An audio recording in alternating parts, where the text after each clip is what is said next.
ابو سفیان شام سے ایک قافلہ جس میں 50,000 سونے کے سکے اور ہر قسم کا مال موجود تھا لے کر مکہ جا رہا تھا، لیکن درمیان میں ایک بہت بڑا مسئلہ تھا۔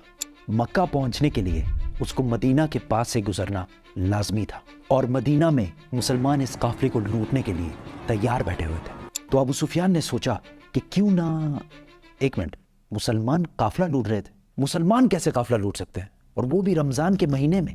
اصل میں بدر کی جنگ سے 1 سال پہلے جب مسلمان مکہ سے ہجرت کر کے مدینہ گئے تھے تو وہ اپنے ساتھ کچھ بھی لے کر نہیں گئے تھے سوائے ان کپڑوں کے جو انہوں نے پہنے ہوئے تھے۔ مکہ والوں نے ان کو غصہ دلانے کے لیے ان کی ساری چیزیں، زمینیں، گھر سب بیچ دیے تھے،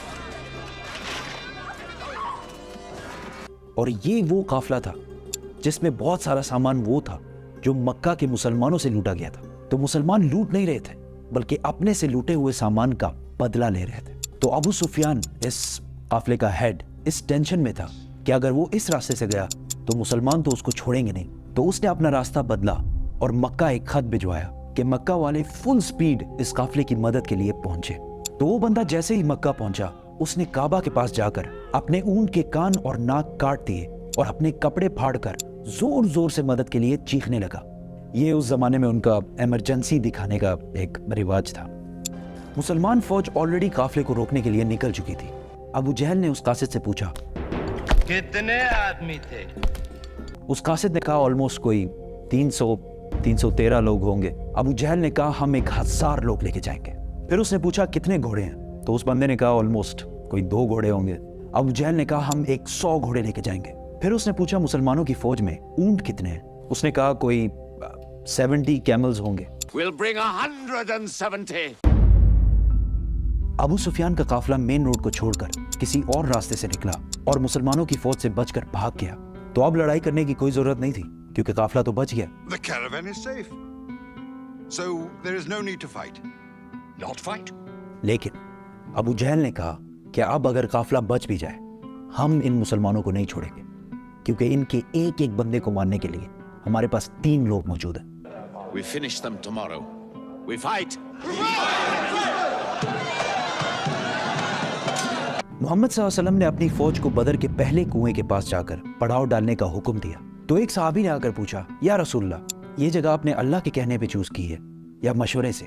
تو آپ صلی اللہ علیہ وسلم نے کہا کہ یہ تو ہم نے مشورے سے چوز کی ہے۔ تو اس نے کہا کہ اگر ہم آگے جا کر پڑاؤ ڈالیں تو وہاں پانی بھی زیادہ ہے اور ہم دشمنوں کو ان کنووں پر قبضہ کرنے سے بھی روک سکیں گے۔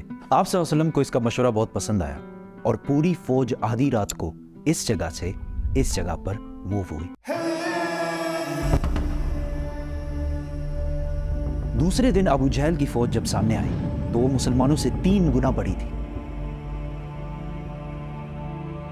عتبہ a very rich Meccan businessman اپنے بھائی اور بیٹے کے ساتھ سامنے آیا اور مسلمانوں کو چیلنج کیا کہ کوئی ہے جو ہم سے آ کر لڑائی کر سکے۔ مدینہ کے 3 انصار ان سے لڑنے کے لیے سامنے آئے۔ تو عتبہ نے کہا یہ کون ہے؟ ہمیں اپنے بھائیوں کے سر کاٹنے ہیں جنہوں نے اپنے باپ داداؤں کے ریلیجن سے بغاوت کی ہے۔ حضرت حمزہ، حضرت عبیدہ اور 24 ایئر اولڈ علی رضی اللہ تعالیٰ عنہ سامنے آئے اور لڑائی شروع ہوئی۔ حضرت عبیدہ زخمی ہوئے لیکن عتبہ، اس کا بھائی اور اس کا بیٹا تینوں مارے گئے۔ عتبہ کا بیٹا حذیفہ جو کہ مسلمانوں کی فوج میں تھا، اس کے سامنے ہی اس کے باپ، بھائی اور چاچا کو مار دیا گیا، لیکن وہ مسلمانوں کی فوج میں ہی رہا۔ مسلمانوں کو پتا تھا کہ دشمن کے مقابلے میں ان کی فوج بہت چھوٹی ہے، تو انہوں نے ڈیفینسو اسٹریٹجی اختیار کی کہ یار ہم تو اپنی جگہ سے نہیں لیں گے، تم لوگ آ کے حملہ کرو۔ اسی کے ساتھ ابو جہل نے فل فلیج حملے کا حکم دیا کیونکہ اس کا خیال تھا کہ 2 منٹ کا کام ہے، بس ختم کر کے نکلتے ہیں یہاں سے، لیکن ایسا نہیں ہوا۔ آہستہ آہستہ ہر ایک مسلمان کے بدلے 5 کافر مرنے لگے۔ کافروں کی فوج پیچھے ہٹی اور ٹینشن میں پڑ گئی کہ یار یہ ہم ان سے 3 گنا زیادہ ہیں اور ہم ان کو ان کی جگہ سے بھی نہیں لا پا رہے۔ مین وائل مسلمانوں نے اپنی صفوں کو بدلا اور فریش لوگوں کو سامنے لا کر کھڑا کر دیا۔ ابو جہل نے دوبارہ فل فلیج حملے کا حکم دیا لیکن پھر وہی ہوا اور کافر فوج پیچھے ہٹنے لگی، لیکن اس بار مسلمانوں نے ان پر حملہ کر دیا اور کافروں کی فوج بدر کو چھوڑ کر ہر طرف بھاگنے لگی۔ ابو جہل مارا گیا۔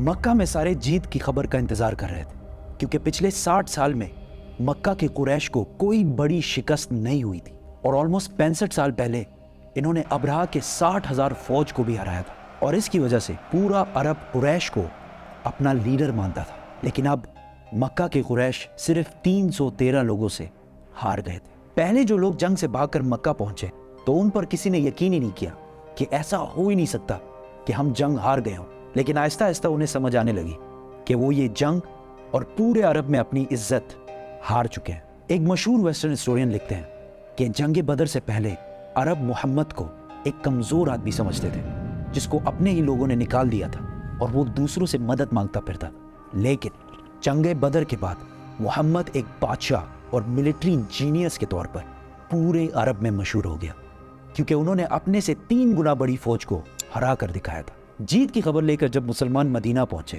تو ہر طرف خوشی اور سیلیبریشن چل رہی تھی.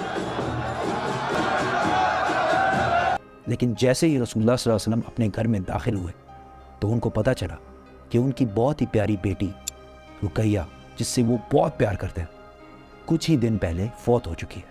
اس بات سے رسول اللہ صلی اللہ علیہ وسلم کو بہت دکھ ہوا لیکن مسلمانوں کی خوشی اور سیلیبریشنز جاری رکھنے کے لیے انہوں نے اپنے غم کا ذکر کسی سے بھی نہیں کیا. اور یہ سیلیبریشن زیادہ دیر چل بھی نہیں سکتی تھی کیونکہ اس بار ابو سفیان نے پورے عرب سے 3000 کی فوج جمع کر کے مسلمانوں سے بدلہ لینے کی تیاری شروع کر دی تھی. They are gathering. Every young man with a sword is on his way to Mecca.